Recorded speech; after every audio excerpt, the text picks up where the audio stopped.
That's good stuff. Yeah. Honestly, that's probably a pretty good place to start. Are you recording? Yeah.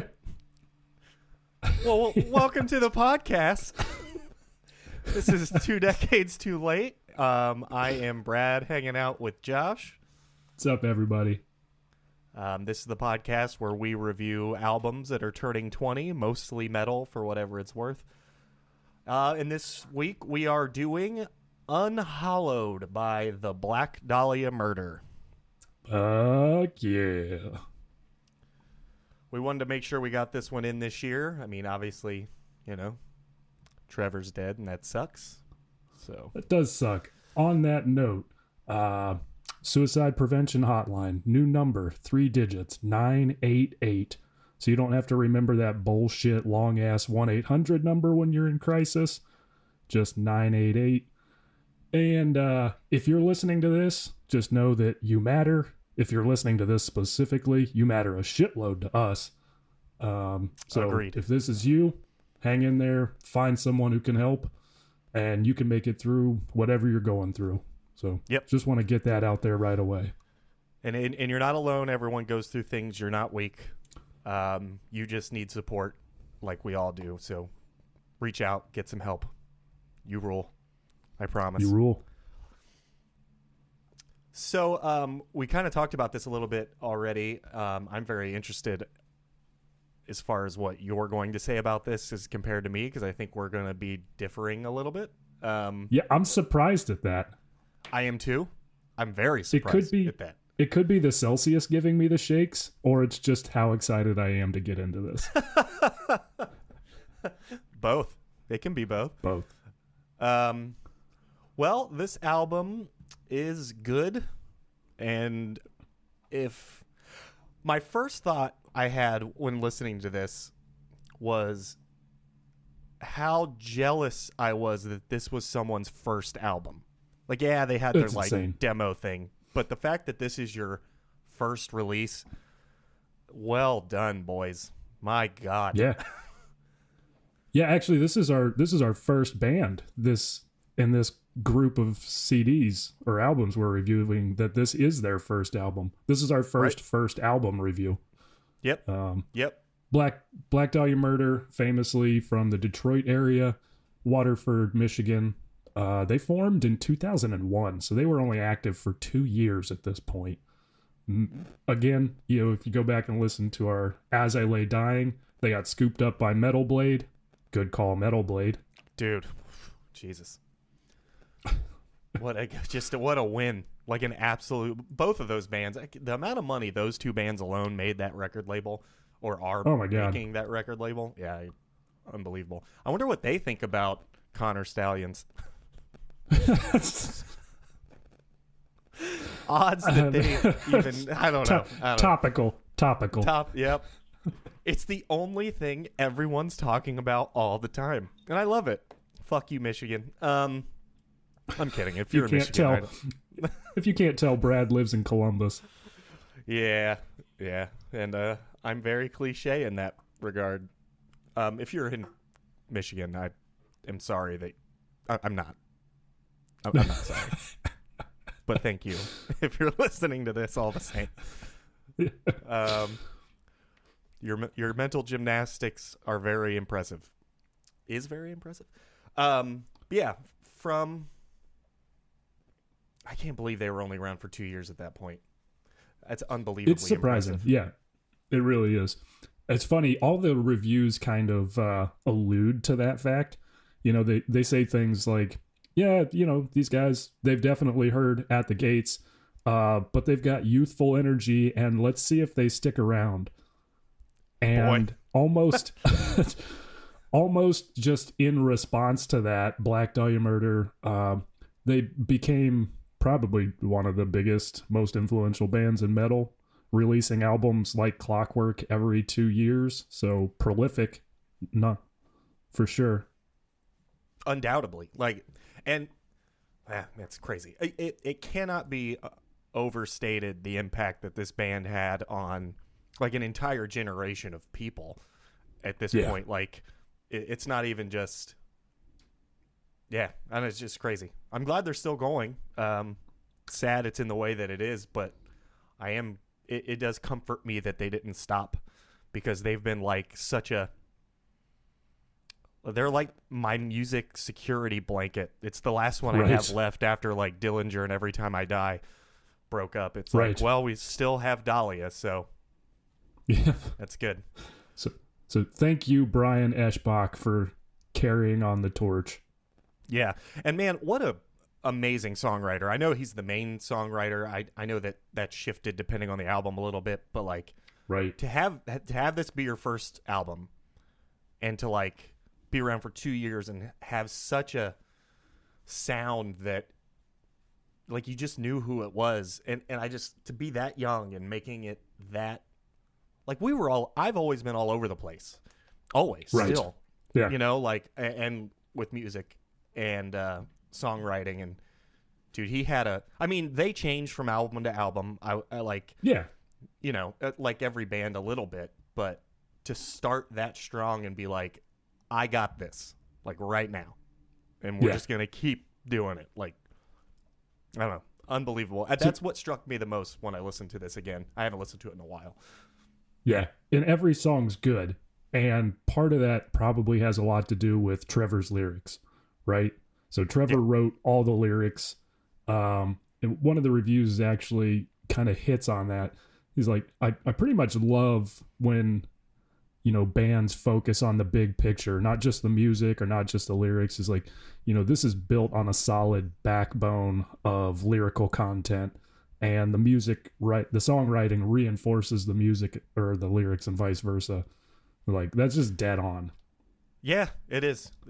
It's just, it's very rare. Again, for a first album, it's damn near impossible, but, it's very rare when everything comes together that well. The music is super good, and yeah, man, that's really well said by that review. I'm glad you do the reviews. I realize now I just like count on the fact that you do that. So, and I don't even know it until like right now, where I'm like, oh, right, good job. But yeah, that's dead on. The lyrics are, and again, I've said this before, I'm not a lyric person. I don't really care, but same. These are so good. They are. Like, and you know, it's funny. I tried to find this for this episode and I couldn't. But I know for a fact I either read or watched an interview with Trevor at some point where The Blackest Incarnation, track 7, was the first song that he wrote lyrics for, like, that was like his own story. It wasn't tied to like a pre-existing, like a vampire or a whatever it is. It's like he came up with the idea and the narrative completely from scratch. And sick.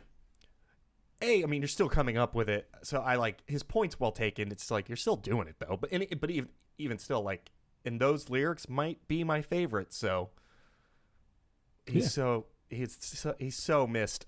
Like, it's just, he's so good at that. He was good at it the whole time, though. He was. Yeah.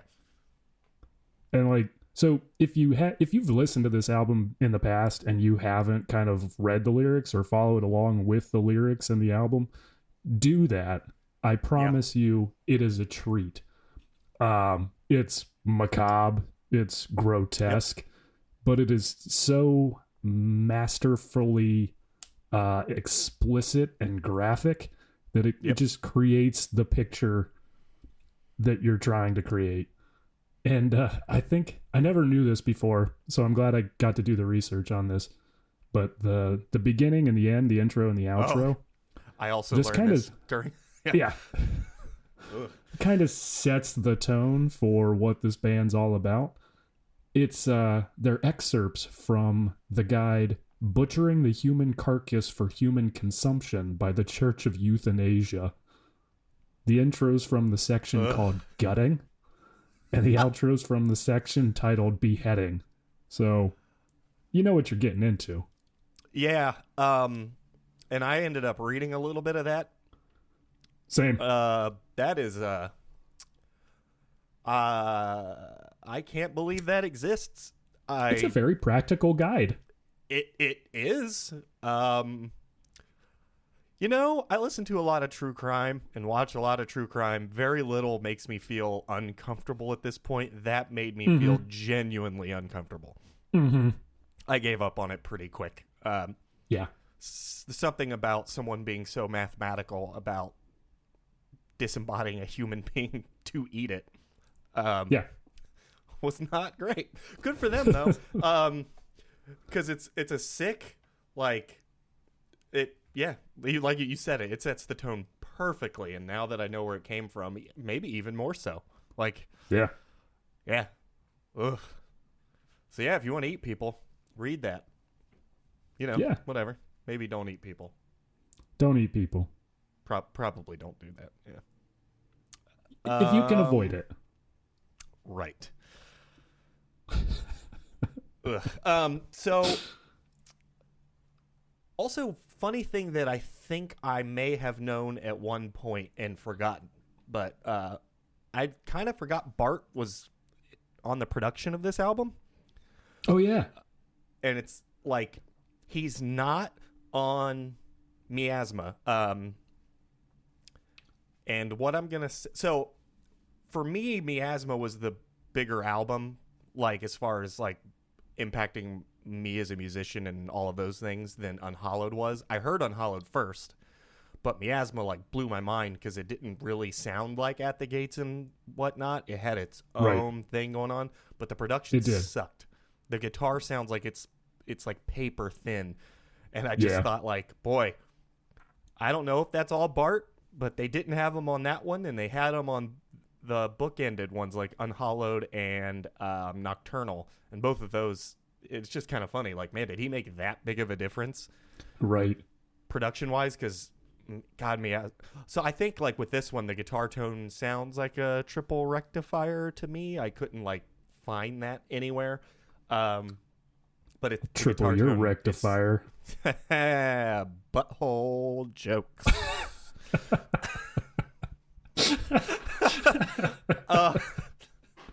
More like Barthole jokes. More like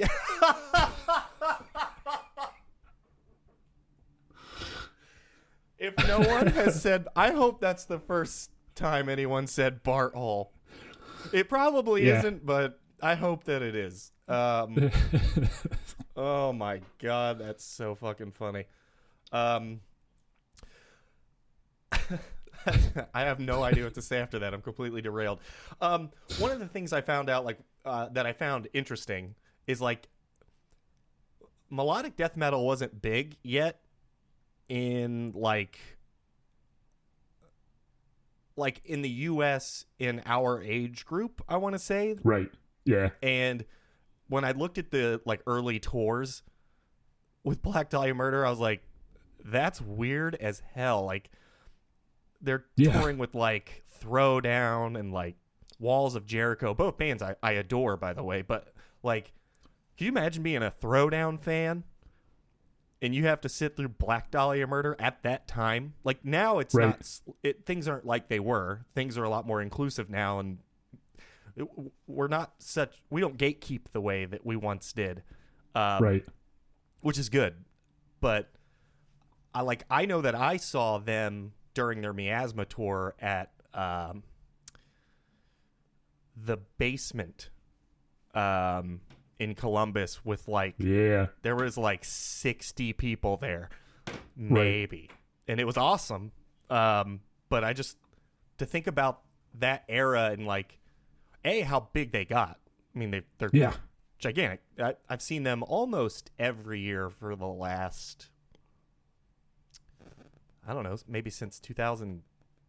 Yeah, I think I didn't see them every year. I saw them in 2006 or 2005 when Miasma came out, but I don't think I saw them every year after that, but probably for a good 10 years. Yeah. And they're just gigantic, and it's weird to think about, like, that this type of music at that point was so out of place that you had to tour Throwdown. Like, that's the closest thing. Everyone. Yeah. And it's like, that's the closest thing we had. Like, you couldn't have found a better, but no, I mean, truly it was. Yeah. They're like, well, you're both screaming. So. Yeah. Or tour with Christian band label mate As I Lay Dying. Right. when your album starts off talking about how to eat a person. Yeah. And those are two wildly different books that influence those bands. Yeah. One of the I won't say one's any worse than the other. No. Actually, I would say the one did a lot more harm than the other did. Potentially, yeah. Yeah. So what about the rest of the band for this? So you mentioned Bart was a production engineer, but I don't think Bart recorded the bass on this album, did he? No. It's okay. No, he didn't record bass until Nocturnal. Gotcha. Yeah, it's got David Locke credited, and I loved this. So Trevor said Locke was fired for incompetency. That's excellent. Yeah. Man, that's very not harsh, but harsh. Like, yeah, that's the professional way of saying that we fired you because you sucked. But like, I don't know why. That sounds worse than if she said, yeah, he sucked, so we fired him. Yeah. Lead guitar on this album, John Kempinen, and then drums, Corey Grady. Which Corey Grady, if you're out there, play drums again, man. I'd like to hear this. These drums were, I'll say, unique. Dude, they're so good. Yeah. So I don't know. Again, you wouldn't probably know this about me. I am not a drummer, but generally the thing that interests me the most is drums. Like, I love listening to drums. Like, and no way in hell. And that's been over time. I did not realize how cool his shit was in 2003. Yeah. And listening to it now, it's like, production on the drum side, well done, because nothing was too loud or too quiet. And just hearing all the shit he's doing on his ride and like lots of cymbal work. And at the time I wasn't super hip to that. Like, I mean, you had like Gene Hoglan doing that for probably 2 decades at that point, but I wasn't hip to it. But hearing it now is just like, man, super fucking sick. And like, I don't think he's done anything. I looked up his whatever that metal encyclopedia site is. He did drums in 2009 for a band called the Classic Struggle. Oh shit. Yeah, so I'm gonna have to check that out. But like, the fact that he has no credits after that it's a disservice, man. I hope you're still, like, seriously, if you're out there, record something. Fucking email us. I will write you something to record on. Yeah. Which I guess we should probably. We probably should tell people our email, right? So they can send us shit if they want to be mad or happy or. At some point, for sure. Okay. I just kind of assume we have a platform for comments, so. Yeah. Well, see, I listen to Spotify, and you can't, like, rate stuff on. Listen, if you guys want to tell us that we suck, email tdtl, as in 2 decades too late, .podcast@gmail.com. And I'll maybe read it. Yeah. Maybe. There's a solid chance one of us might read it. Yep. Also, I had to look at that, which is embarrassing. Yeah. Because it's just, whatever. That's a thing. So, yeah. I didn't realize, that guy probably set a bar for drumming standards for the Black Dahlia Murder. Like, they've always had good drummers. I remember once you and I having a conversation, and I don't know if it was about them. It may not have been, though. It would make sense if it was, because, I mean, they had a different drummer on the first 3 albums. And I want to say Zach Gibson was the guy on something Gibson on Miasma, and he's super good. Yeah. I think he played for like Abigail Williams or something. Anyway, and I remember like you saying, maybe it's just not that hard to play drums like this, because it seems like every band has like 8 unbelievable drummers, and they are definitely in that boat. Every drummer they've had has just been bananas. The dude on Miasma is just that was what I think that might have been one of the first albums that got me to like really care about that, because I'm like, what in the world? Yeah. And then like you hear Dillinger, and Your Right, brain but breaks in half. But that's just a different thing. But yeah, yeah, they they're always each a had it. different brand of psychotic too. Agreed. Totally agreed. Also, I know that they ended up kicking John out of the band, per the DVDs that they had that we've watched ad nauseum. But Oh yeah. and he ended up just not caring, and they just kicked him out because he wasn't contributing. I don't remember him adding so little to that album. Like, I mean, maybe he wrote a lot. It probably not. I mean, Brian's always been Right. the main songwriter, but there were 3 solos on that album? Maybe. Yeah, not a lot of solos. If you want solos, you're gonna have to wait for Ryan Knight. Yeah. Well, I mean, there's a solo on every song on Miasma and Nocturnal. Miasma, I will say, you can tell everyone cared still on Miasma. On Nocturnal, you can tell that he phoned it in pretty hard. But they're still not great. But you're right. Like, Ryan Knight just melted your fucking face off. It was that might be the biggest upgrade to a member of a band that I can think of. I'm sure there are better ones, You can send an email and tell me how wrong I am. But unbelievable. Like, it's just night and day. Even though I don't love what was the first album he was on was why can't I think of it? It was Deflorate. Deflorate, yeah. That's a little bit of a dip for me. That album's fine, but Nocturnal was Nocturnal was the fucking bar has been set.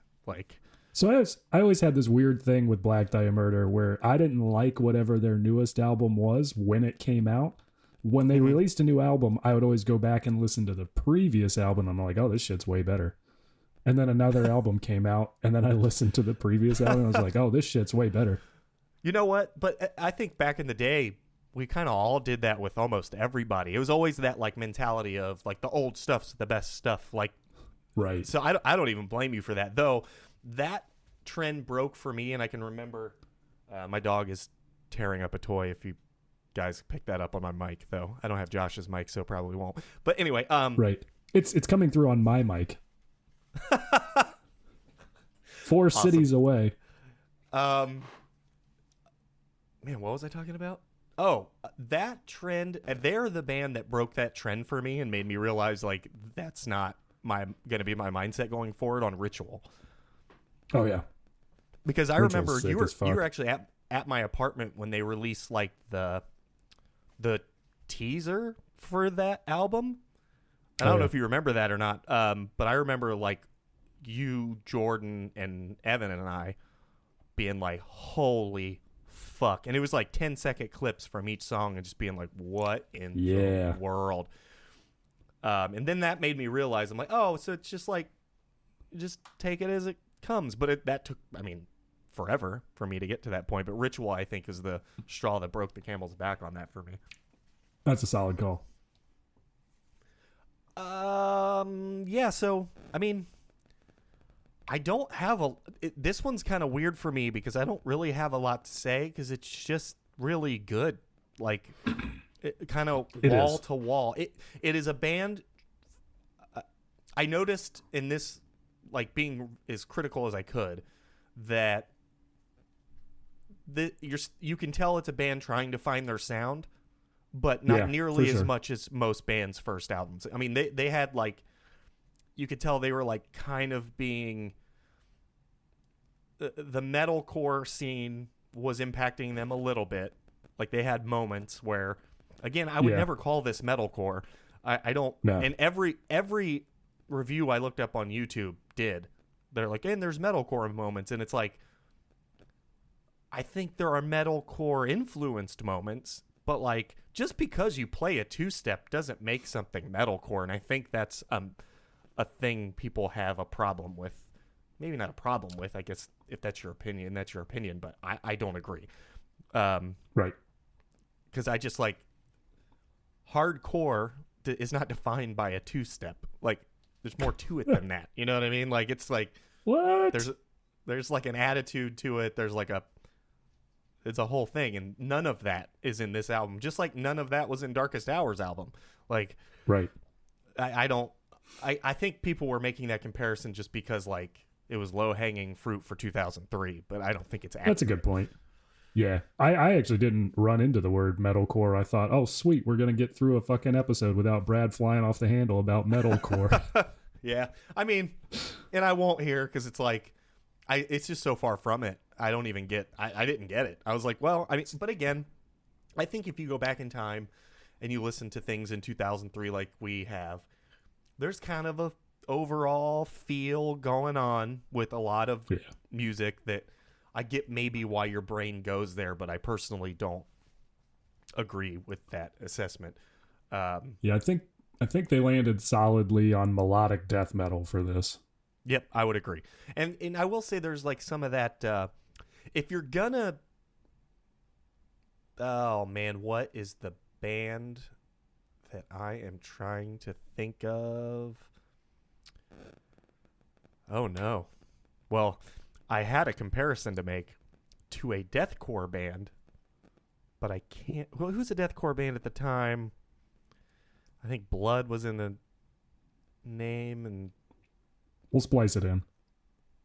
All right. Well, I give up. The only blood I got is Most Precious Blood, and they're certainly not deathcore. Yeah, good call. Well, I'll just skip over that. That comparison that I was going to make. Yikes. As Blood Runs Black.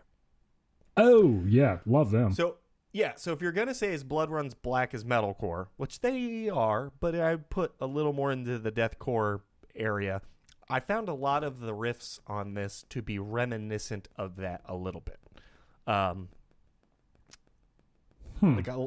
And not all of it, but it sounded at times like, I don't know. I heard it's strictly the riffs too. The drums behind it were different. The vocals different. The vocal patterns different. They're not going into a breakdown, obviously, but a lot of those, like, you know, 5th fret to 4th fret minor harmonic sort of things. It was kind of weird because I don't know if I ever noticed that until now. I was like, wow, that sounds a little like, I get where that comparison could be made. Just the hardcore part I don't get. That's all very interesting. Yeah, it's something. I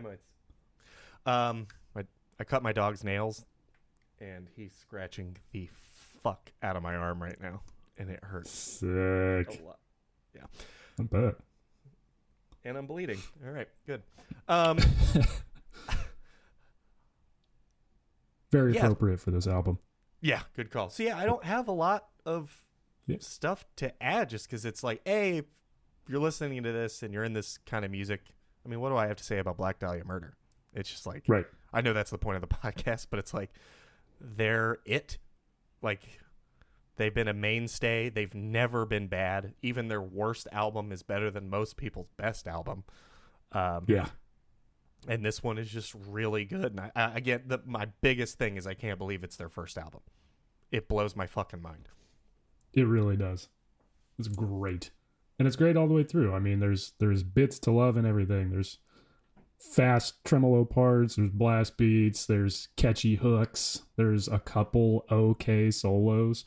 The solos that are in here aren't amazing, but they're at least well placed and well executed. They are. If the Funeral Thirst solo is actually the first solo I ever played, ever learned all the way through, because I am not a lead guitar player, and if you know me, God, you know that. But like, that was the first one I ever learned. So, it can't be that technically difficult if I can do it. But I just remember it's just the melody of it is his ear is good for melody. Like, I mean, it does sound well. I will say, and the harmony at the end of it, get out of here. Oh, so good. Yeah, get the fuck out. Yeah. My biggest issue with this album, and it's the again, 2-minute songs, chef's kiss. Yeah. Are the last 2 tracks, I think, or maybe even the last 3. It's when they, at this point in time, went over the 4-minute mark, other than the Blackest Incarnation. because that's my favorite. That's now my new favorite song on the album. I don't know how you land on that, because I know at the time Elder Misanthropy was my shit for sure. Yeah. And I know Funeral Thirst, the first song, and you know what? I'll get into that. Funeral Thirst to me sounds like a band that's when they kind of started figuring out what they were going for. A lot of these other songs are all over the place with the whole It's Blood Runs Black riff thing going on, but Funeral Thirst is nothing like anything else at the time. That sounds like Dahlia to me. And if I were to guess, is why it's the first track. Well, second track, but you know what I mean. First song, really. And because that sounds like they figured something out along the way. If I were to bet, that's probably one of the last couple songs written for the album, because it doesn't sound like anything else. It's just like, that sounds like the Black Dahlia Murder, when I could make comparisons on other tracks to other things. But the Blackest Incarnation, it's just so good. And that's the other track on the album for me that sounds like they're getting their shit honed in. And I love that song. I listened to it like 17 times. So that's super interesting, because the Blackest Incarnation was actually a re-record from their EP that they wrote previously. A Cold-Blooded Epitaph. Huh. That's right. Well, then I'm totally wrong about the songwriting part. But, like, that song fucking rules. The whole middle... this is the other thing I found. They crush the middle section of a song. They do. Yeah. Even if there's a song where I feel like is lacking a little bit, which is kind of how I feel about the last couple. But the middle section's always super good. Like, always. But I don't love Closed Casket, Requiem, or Apex. Like, they're fine. That's funny where you were going with the songs over 4 minutes, because a couple of the reviews kind of put them and Darkest Hour into a similar boat, which I never would have really considered. But those longer songs really kind of do start to take on some of that Darkest Hour, Hidden Hands vibe. Yeah, it's just like, you didn't need to be that. It just didn't need to be that long. I mean, it's fine. It's still better. I think this album, Wall to Wall, is better than that album. Yeah. And at least if you're long in the tooth, it's like at most 5 minutes and not like 12 or whatever the fuck it was. So it's not exhausting. It's just like the weakest song for me on the album, I don't know if you agree, but is Closed Casket, Requiem. That's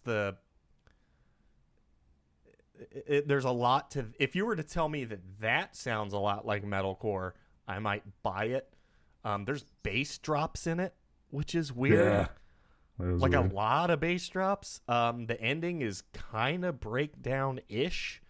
But yeah, for me, that's the weakest song. I mean, if there is a weak spot to me, which is still not that weak, it's track 9 for me. It's probably just them being influenced by the zeitgeist of the time. Yeah, and I don't know how you wouldn't be, really. Right? It's impressive that they had the next album be so not like that. Like, it is. Yep. Yeah, but when they run a little long on this album, and this is not the case for their career, it's just this album, but it was not filler, because again, that song even is probably better than a lot of other band songs, but like as close as they're gonna get to it is the last couple for me. What do you think? You think it's time to dive into the review? I think it's time for the review.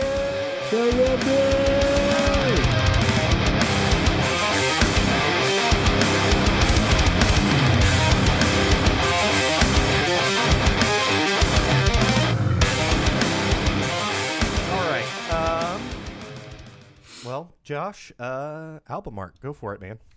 Album art.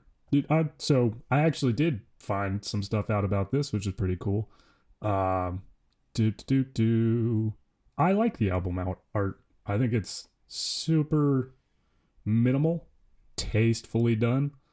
It's got kind of a vibe that the whole album has. A lot of blackness, little bit of like frozen night kind of color, and I don't know if that's like smoke at the bottom or whatnot, or what it's supposed to be, but it's definitely cohesive.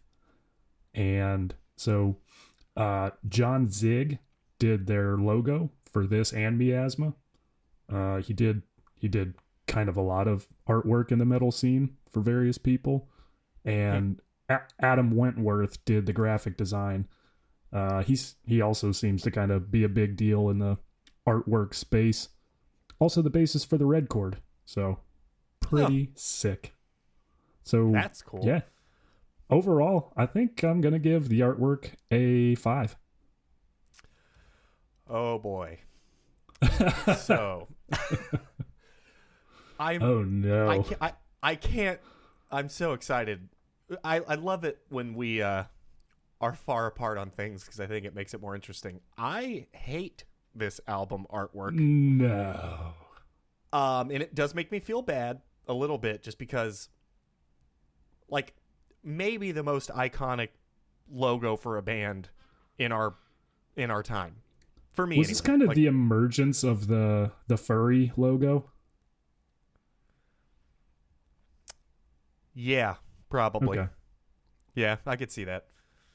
Again, someone's gonna tell us we're wrong, but yeah, I'm Do gonna it. say yes. Yeah, I love the logo. I would have rather have just had the logo and the album title and nothing else. And if it was just black, I think I would have enjoyed it more. The That's bottom thing looks like me in middle school trying to draw like the like flame tattoos that like Chester from Linkin Park had. Or the That's what that Godsmack made. logo? Yeah, exactly. It reminded me of that, and like the weird butterfly skeleton wings behind the band logo was I actually odd never to- noticed that until right this second. Yeah, I didn't get that at all. I'm like, why is that even there? I don't have a lot. I don't like it. Damn it. It just looked like someone's first shot at trying to do graphic design, and like they were heavily influenced by like 90s music and movies. Suck it, Adam Wentworth. So, yeah, I guess so. So I'm going to give it. You know what? I was gonna give it a 1, but I'm gonna bump it to 2 because the logo's so good. So I'm gonna give it a 2. Solid call. So super fair. Man, All right. What about? should we talk about the album artwork for Nocturnal though? It's so good. It's so good. I actually It's have a hard time so- justifying my 5 knowing that happened, but that was years down the line. But that's the dude. He made like the he made the Immortal. Not a. Did he do? He did Immortal. He did shit. I mean, like if you look up the guy who did Nocturnal's like album artwork, every album artwork that stands out in the metal scene, that dude did it. I mean, he's Sick. unbelievable. He did like shit. I am falling short on thinking Emperor's shit. He did oh man, there's a really obvious one. I'm rambling again. It's okay. Look that guy up. He's really everything he does is really good. What do you think about the production of this album then versus now? I hate the production of this album, unfortunately. I've always hated the production of this album, and I can't quite pin down why. I was gonna say, yeah. I was gonna ask. Yeah, it's there's so much high end, I'll say. Like even the lows are high. They barely like crest below a mid range to me. And Trevor's lows are low, man. They are guttural ass lows. That shit comes True. from down deep. But yeah, it's just really high. The drummer, amazing, doing a lot of shit on the cymbals, but a lot of the times it just sounds like it's imperceptible. It just sounds like he's hitting like flailing on every cymbal, which I know he probably kind of is. Yeah. He's basically whacking, waving, inflatable arm flailing tube man on the cymbals over there. Yeah, that's fair. So it's just really muddy, and I even listened to it in my heavies. Shameless plug. They make everything sound amazing, but even that was hard to get through.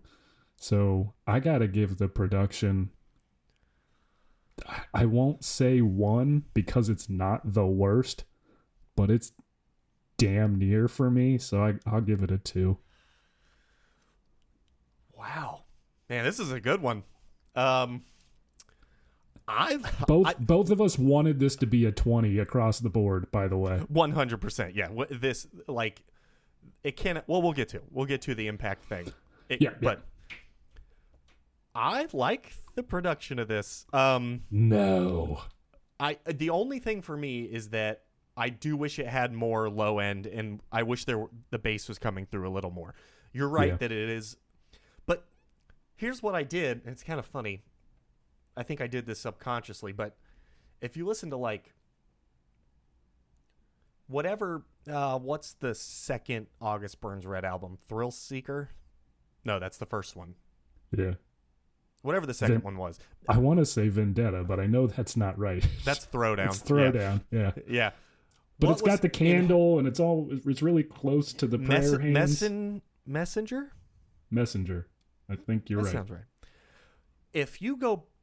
If you're not, in your late 30s like Josh and I are, there was a very bad trend in the early 2000s in album production, and that trend was I want nothing but high end. Period. Oh yeah. And like if you go back and listen to Messenger now, they remixed it and it sounds much better. They did a remix. Yeah. Not a re-record, but they did a remix, and it's actually palatable. Jam. It's like it's like having your ears just stabbed with a fucking ice pick. And so I think subconsciously for me, I compared it kind of to that because of the time frame. Okay. So it wasn't lacking. Yeah, man, this is crazy. I like the production just fine. It was big treble in Little China.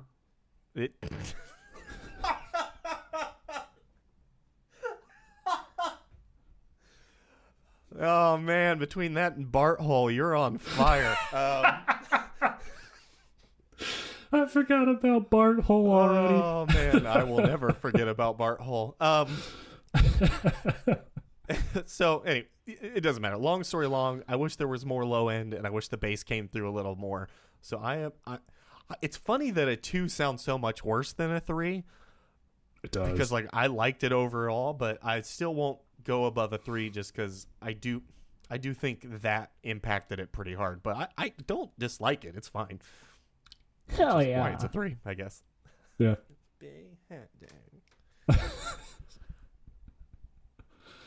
Can we be sued for that? Is that a I don't copyright think so. issue? Can we be sued for anything?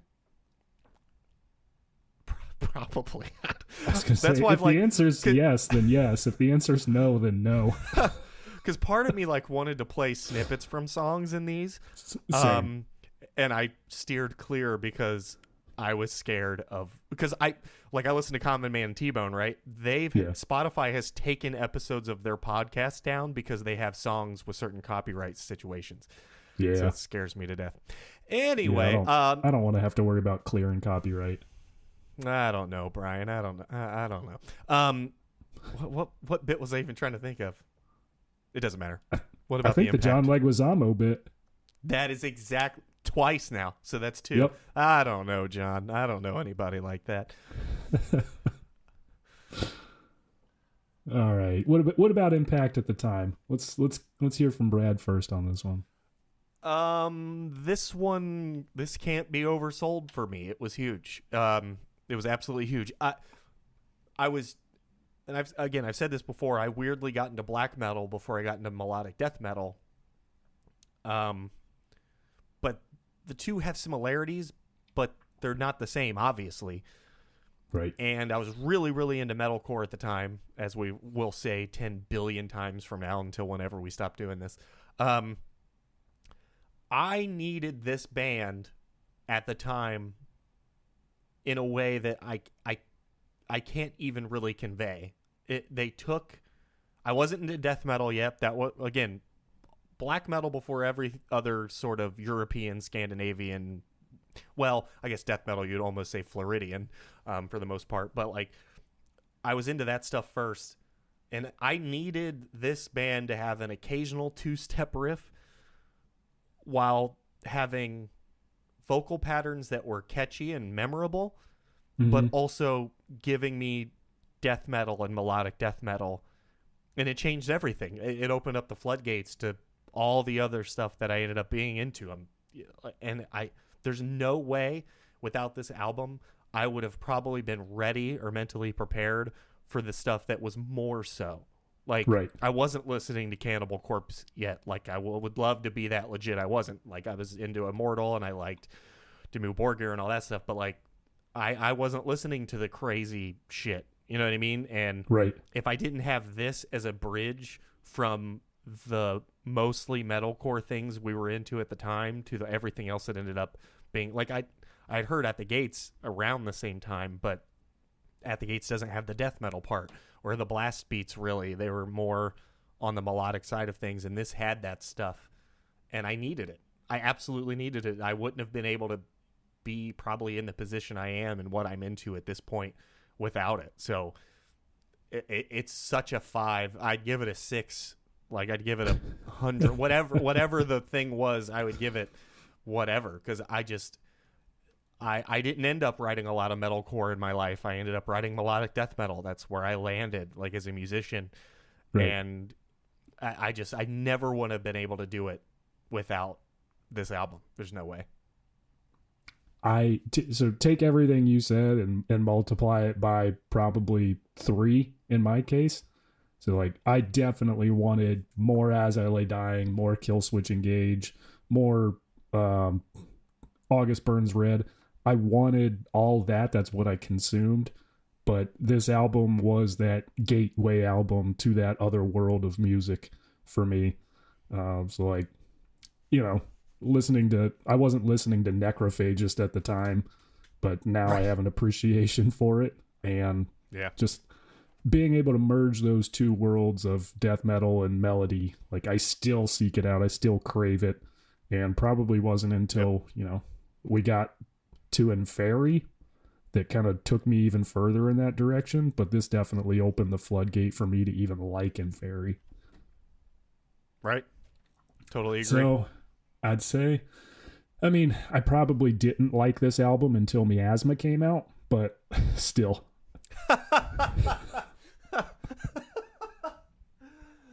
Awesome. I still got to give it a 5.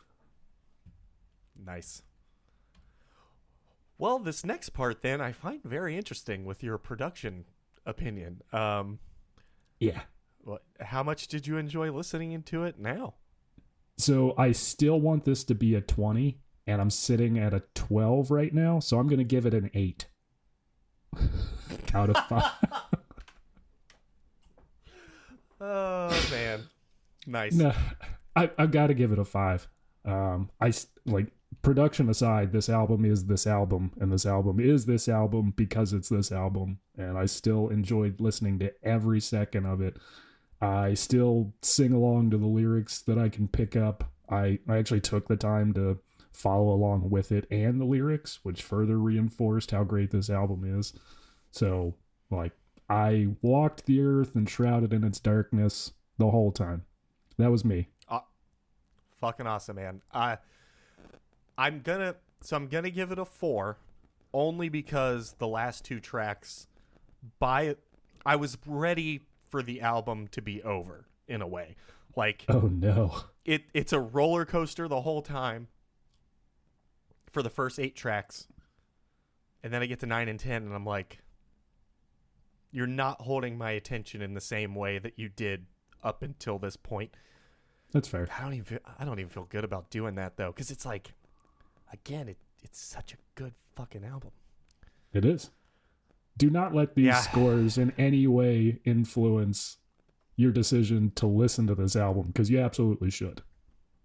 Oh my God. If you're listening to us and you haven't listened to this album, like, stop. Go listen to this album. Like, and compare it to today. Like, it's fine. It holds up spectacularly. Like, you don't have to listen to it with the mindset of, okay, well, let me put my 2003 hat on. No, don't. You don't have to. Just go. Also, if you're listening to this and you haven't heard that album, I don't really know what to say about that. You're welcome. Breaks my heart. Right. Yeah, God, go do it. It's so... Listen, this is an album that if I wasn't being objective, 20 all day. Like you've said, subjectively, I want to give this a 20 with my whole heart because it means that much. That's not what we're trying to do here, even though I keep doing it. But like, this album is so good. And it's just so important. Like, it matters so much. So, yeah, please go listen to this if you haven't. My God. And if you haven't, I'm very confused. If you haven't in a while, go listen to it. Dust it off. Yeah. Because you have the CD. Yeah. Dust that album off, find a CD player somewhere and pop it in. I, no joke, have this in my car, in my little overhead 1995 CD holder thing on my visor. And I listened to it in the car this week on the way to work and back. I did not play it on Spotify unless I was at home. Nice. So we've got 17 for you at a 20. Boom. 14 for me for a total of 31 out of 40. And as sad as that makes me, I get it.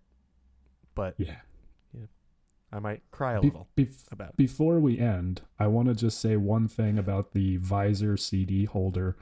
Always point them into your car.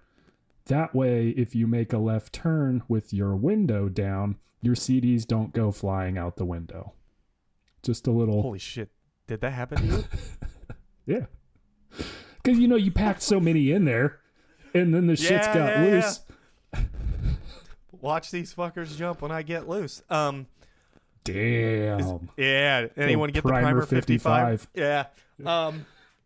That's amazing. So back in the day, folks, like right now, I just have however many it fits. That's how many I have in there, because I'm now a 36-year-old adult. Loose. Yeah. But back in the day, guys, you won't know anything about this if you're under the age of, honestly, probably 30. Because I don't know why you would need CDs. But, like, we would put, like, 6 CDs in each slot, and it would stretch out the material so bad. Like, I don't have that problem right now with mine because, A, I'm surprised they still sell these. I bought it, like, 2 years ago. Like, it was like $2. Back in the day, it was like $50 for a thing. And now it's like Amazon basically probably wanted to pay me, like, to take this out of someone's warehouse. Right. But that's amazing. Did I know that? I don't remember that at all. I don't know. Luckily, they were all burned CDs. Good. Because if they weren't, man, that's just $20 a pop flying out your window. I know. No. Oh, man. All right, Josh. And on that long sidebar, that was Brad. I've been Josh, and we were 2 decades too late.